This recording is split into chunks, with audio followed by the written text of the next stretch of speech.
Après plus de 1200 jours en enfer, Cécile Colère et Jacques Paris, les deux derniers otages français retenus en Iran, viennent d'être libérés. Annonce d'Emmanuel Macron il y a quelques minutes. Le président de la République fait part de son immense soulagement.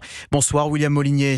Bonsoir Maël, bonsoir à tous. Les deux ressortissants français ont pu quitter aujourd'hui la terrible prison d'Evin. Oui, ils viennent d'arriver à la résidence de France à Téhéran où ils sont pris en charge par les services de l'ambassade. Examen médical assez sommaire dans un premier temps d'échange avec les services consulaires, puis débriefing rapide. Emmanuel Macron qui indique que le dialogue se poursuit avec les autorités iraniennes avant un retour, espère-t-il, au plus vite sur le sol français. Cécile Colère et Jacques Paris avaient été condamnés mi-octobre à 10 ans et 6 ans de prison pour espionnage qu'ils ont toujours démenti.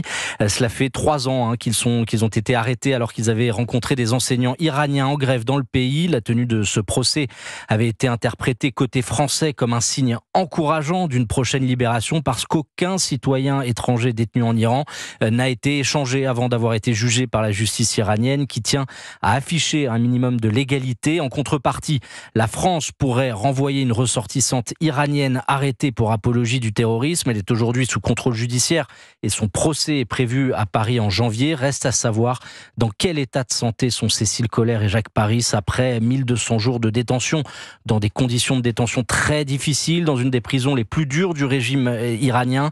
Leur famille indiquait récemment qu'ils étaient à bout de souffle. William Molinier.